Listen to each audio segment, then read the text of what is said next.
run the entertainment department in Manchester, where we make shows like You've Been Framed, University Challenge, Countdown. We also develop new shows, but it's all non-scripted entertainment, so it's not drama. We're a commercial company, so we do make primarily for ITV, but also we can make programmes for anybody, any network, anywhere. In terms of how television works, basically, you, as a production company, you'll come up with an idea, develop it, take it to a network, pitch it to them. If they like it, they'll then commission it, and you'll agree a price, then you'll go off and make it, and you'll work closely with a commissioner from the broadcaster on all the finer details of the programme. You'll deliver it, and then it'll go on air.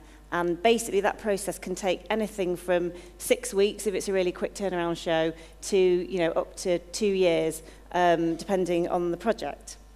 So in terms of what my day job actually involves, it's completely varied. You can be doing anything on any given day. You might be scripting one day, editing, you might be out on location, shooting, you might be persuading a new piece of talent to do a show, you might be casting contributors, you might be, as earlier last week, singing a theme tune down the phone to a composer, trying to explain where you want it to go. So it's completely varied. You're juggling a lot of balls at any given time as the producer, because you're sort of the person that makes everything come together. The skills that you need as a producer are similar to most jobs. You need really good people management.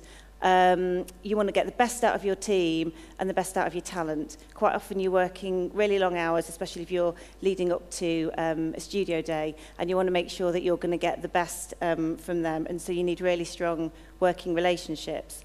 You need to be able to multitask, because you've got a lot going on at any given time.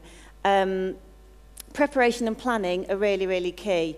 You always need a backup plan, and you need really good attention to detail, because you don't want to end up in an edit and realise that you've forgotten to do a link or missed a really key shot, because it's just not going to cut together. Or even worse, be doing a live show and realise that you haven't worked out what happens if there's a tie break in the game show. Flexibility is really important. Quite often there are last-minute changes, so you need to be able to deal with those and adapt without getting into a huge panic. And of course, you need to be creative. So one of the biggest things about TV is coming up with ideas and making them work. So, for example, last year it was the Coronation Street 50th anniversary, so we were asked to come up with some support programming, entertainment programming, to play alongside it. So we did a 90-minute show with Paul O'Grady. We got all the cast together and did sort of a big quiz. But we wanted to come up with sort of little VTs that would be a real treat for the audience. So we thought about getting some of the characters and putting them in situations that you would never normally find them. In terms of challenging the unknown, I think when you watch TV, you probably know, well, you know whether you like something or whether you don't like it, but you probably don't ever really ask yourself why. But someone somewhere has thought about every single detail of that programme that you're watching. So in terms of challenging the unknown, I think that I do that every time I do a new programme, because it basically starts out just as an idea on paper, and then it's that process of getting it onto screen that makes all those unknown, gives all those unknown elements their identity.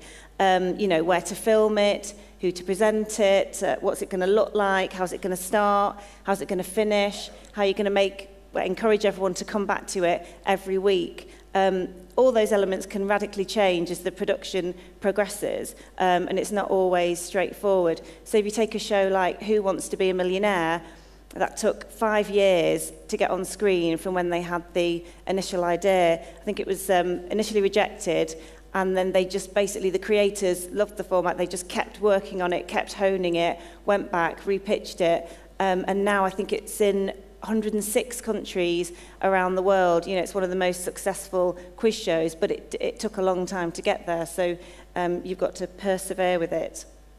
That said, you can't ever predict whether a show is going to be a hit or not. It's basically completely unknown quantity until it goes out on air. No one would have predicted that the biggest success in drama last year would have been a period drama on ITV1. And that's what happened with Downton Abbey. Prior to that, the BBC had really dominated in this genre, so you could say that it was a massive gamble for ITV. They just couldn't know for sure whether the audience would take to a period drama on ITV1. But if you look at it in more detail, it was created and written by Oscar-winning writer Julian Fellowes. It's not a closed-ending adaptation of a novel, so no one knows where the story's going to go, which gives it, some say it's a bit like a posh soap opera. There's a huge cast of characters, and there's real breadth within those, within the casting. So you've got Dame Maggie Smith on one side, who you recognise from a lot of period drama, but you've also got people like Rob James Collier, who was in Coronation Street, and Siobhan Finneran from Benidorm, who were familiar faces to the ITV1 audience. The setting of it, it was set in 1912, which meant there were a few modern-day references. So you've got the introduction of the telephone, the motor car, electric lights, and maybe that made it more accessible to the audience. And also the scheduling. They scheduled it straight after X Factor, which doesn't guarantee a success, because viewers can still tail off and not stay with it. But both shows have really high production values. They're big budget shows, so it was a really clever piece of scheduling to put them together. Similarly, on BBC One, no one would have predicted that the biggest entertainment hit of the past 10 years would be ballroom dancing. You know, they reworked Come Dancing, gave it a unique twist by putting celebrities with professional dancers, and gave an old format a modern lease of life. So I guess what I'm saying is, by taking calculated risks, you still can never guarantee you're going to have a success, but you can increase your chances of having a hit. In terms of the future of TV, we've got the move to Media City, so ITV and the BBC are going to be together for the first time in Manchester. There's a whole load of staff and programmes relocating from the BBC in London up to Manchester, so it's a really exciting time to be in media in the Northwest. There are huge innovations in TV. It's now completely digital, multi-platform. You can get TV on demand 24 hours a day, 7 days a week. It's 3D, it's high definition.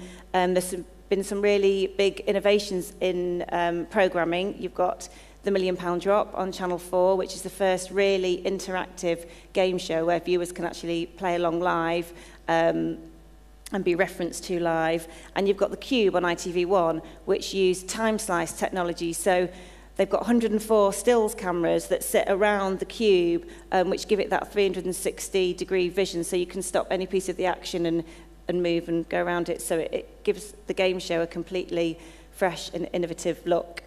But basically, it's your generation that will help TV to survive.